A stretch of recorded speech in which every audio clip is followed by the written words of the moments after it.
বহরমপুরের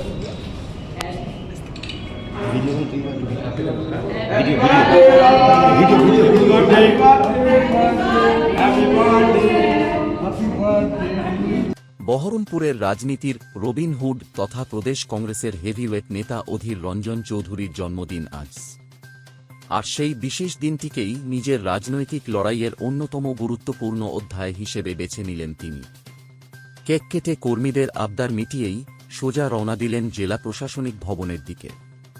কংগ্রেসের টিকিটে বহরমপুর বিধানসভা কেন্দ্রের প্রার্থী হিসেবে আজই মনোনয়ন দাখিল করলেন তিনি। বহরমপুর আর অধীর চৌধুরী গত কয়েক দশকে এই দুটি নাম কার্যত সমার্থক হয়ে দাঁড়িয়েছে। রাজনৈতিক মহলে তিনি যাই হন না কেন, স্থানীয়দের কাছে তিনি স্রেফ ঘরের ছেলে, বিপদের বন্ধু, দাদা। সোমবার সকাল থেকেই জেলা কংগ্রেস কার্যালয়ে উৎসবের মেজাজ ছিল তুঙ্গে। কর্মীদের সঙ্গে নিয়ে কেক কাটার পর হাসিমুখে তাঁদের শুভেচ্ছা বার্তাও গ্রহণ করেন। তবে উৎসবের আবহেও তাঁর চোখে মুখে ছিল নির্বাচনী লড়াইয়ের দৃতা।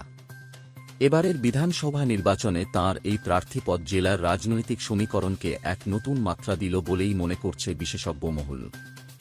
এখন দেখার এই রবিনহুড ম্যাজিক ব্যালট বাক্সে কতটা প্রভাব ফেলে। কিছুই লাগছে না নমিনেশন। আমি এর আগে অনেকবার ফাইল করেছি, তাই নমিনেশন ফাইল করলে আমার কাছে নতুন কিছু নয়। তবে এতদিন বারবার করে লোকসভায় নমিনেশন ফাইল করতাম এমপি ইলেকশানে ৯৯ সাল থেকে,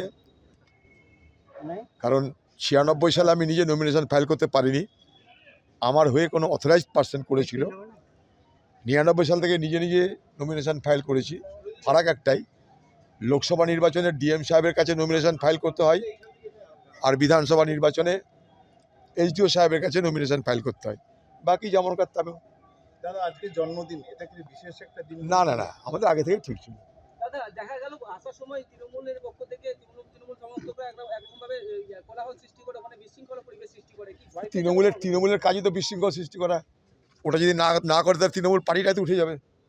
তৃণমূল আর বিশৃঙ্খলা পাশাপাশি। তারা মনে করে বিশৃঙ্খলা তৈরি করলে হয়তো আমরা কিছুটা শঙ্কিত হতে পারি, চিন্তিত হতে পারি, কিন্তু ওরা এটাই বোঝে না যে হাতি চলে বাজার তো কুত্তা মুখে হাজার।